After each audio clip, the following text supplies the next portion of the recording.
one for a while, but they don't want to be disrespectful, do they? Massive point. Yep. Block, Sydney! So Tippett's Sydney, free. block! Time back on. That's They're it, breaking a lot of records today, the Hawks. Tippett kicking to half forward. Not much strength on the kick and cutting across Stratton. Mark. Lee, this is one. They've kicked 5 goals in every quarter today, Hawthorn. Oh, yeah. That's only happened twice before in grand final history.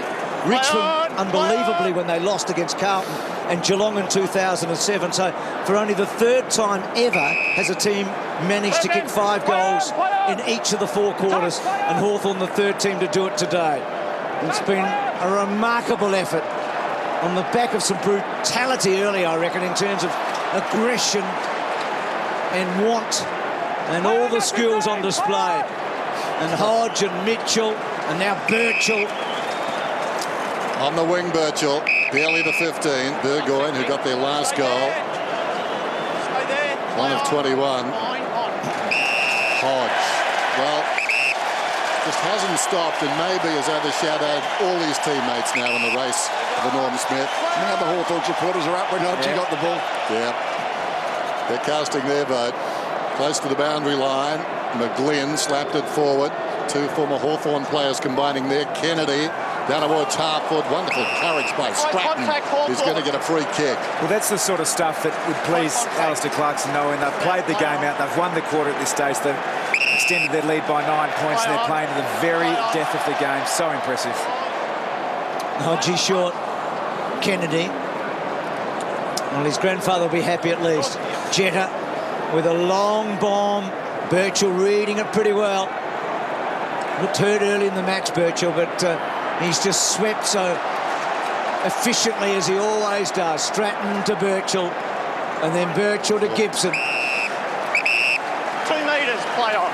I guess it begs the question too of where does this team sit with Geelong in the last 8 years? I mean, they've done one thing that Geelong haven't been able to do, and win back-to-backs. I mean, Geelong have been the benchmark, but surely Hawthorn now at least in the same level as the Cats from 2007 on. Yep, 3 premierships in that period of time. The back-to-back's massive, I think, Bruce. I mean, that is such a difficult thing to do, and Hawthorn's certainly there. They've been a fantastic club. They've won 80 out of their last 100 games since the start of 2011. If you take Geelong out, that record's a whole lot better than that. They have been the benchmark now for a fair stretch, haven't they? Luke Hodge up to 34 possessions now. I think with Hodge, I reckon you just, whatever you think he's statistically done, add by 50% for all the organisational stuff that he does out there additionally. Just under 100,000 for the MCG this afternoon. They've seen an awesome display. Malcheski Holding the ball. with the umpire run down from behind. There's just no stop, no give, no compassion from Hawthorn late in this game. Bruce tries to get it in there to Gunston. Shaw scrambles it to midfield, taken by Spanger, gives it off. Suckling, Duray tries to go back, succeeds. Lake over the top, Stratton. Then on the burst, doesn't quite time it, kicks to the pocket, awkward ball. Langford's only got 2 to beat, he's in a good position for him. We'll take those odds generally in a boundary throw-in. Talk about an overnight start. Will Langford.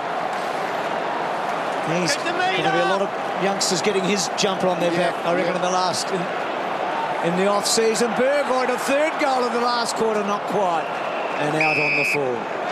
Haven't they recruited well, Hawthorn, when you think of their players today as well?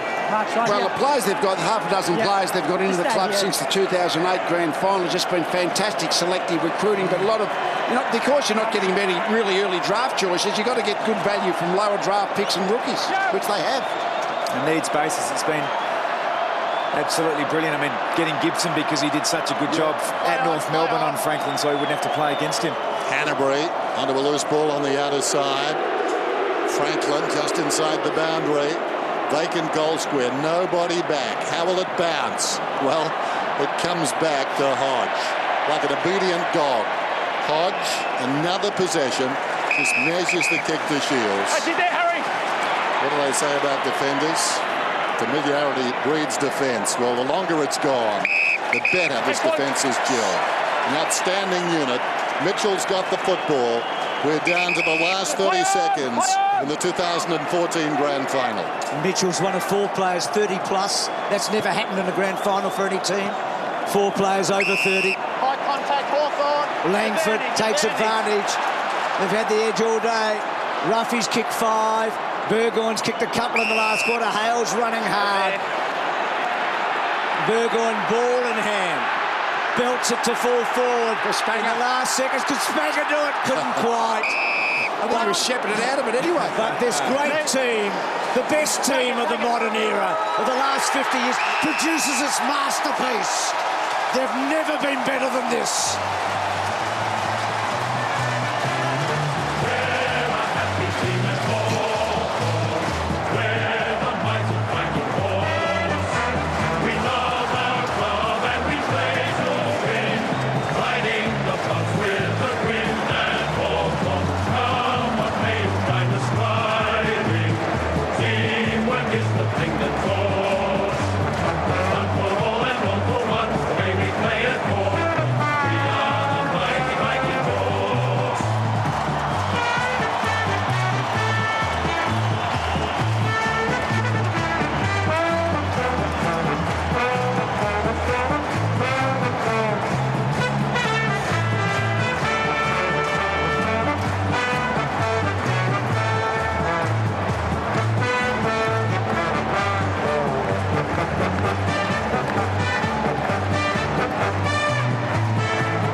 I'm with the skipper, Luke Hodge, and you're a great leader, but you've got a great team underneath you as well.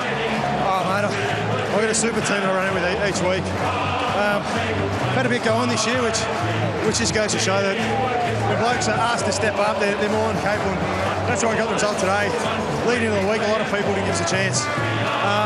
We take confidence that week. If they want to turn their back on us, it gives us momentum, gives us confidence that we can stick together and have a great four-quarter effort. Do you think some people have underestimated how tough this side is? Oh, to be honest, mate, I don't know. We don't really think too much about that. Some people may have. But look, we said down at the start of the year that it was good for what we did last year, but to back it up, aim to get top 4, give ourselves a second chance, and we're able to tick those boxes all year. No matter what happened throughout with the club, we're able to sit down, stay focused, and play a great team football. Great game from you today, a great game from Hawthorn too. Congratulations, well done. Thanks, Stephen. Richo. Well, Louis, you just said to me, mate, it doesn't feel real. It's surreal to you. It really doesn't. That whole match is a blur. I don't know who played well. What I do know is our pressure was so good. You know, complete team performance. I can't think of any standouts, but everyone, as we wanted in this type of game, no one needs to be outstanding. They just need to play their role, and that was a good performance. Oh, mate, it certainly was. A lot of people tipped Sydney. They were the favourites going in. Did you guys steel yourself? Did you feel a little bit doubted by the general public, I guess? No, not at all. We understand our strengths.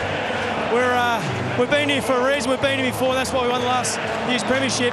We just go about our business pretty quietly. We don't expect any media to pump us up, and we just come out and do what we did today. Mate, there's some great stories here today. Matty Spanger, he's been around teams winning premierships, wins one. Matty Suckling misses last year. He must be wrapped for guys like that. Oh, listen, that's what you play footy for. I think all the individual awards are great, but there's so many stories within a grand final side, and guys just get their chance. And you know, Matty Spanger is a wonderful story, and we'll be celebrating accordingly tonight. Mate, you're getting married shortly. It's going to be a big summer of celebrations. The wedding is so far out of my mind right now, so hopefully Lucy just controls everything from now until then, but we're going to enjoy this. You certainly will, mate. Over to you, Timmy.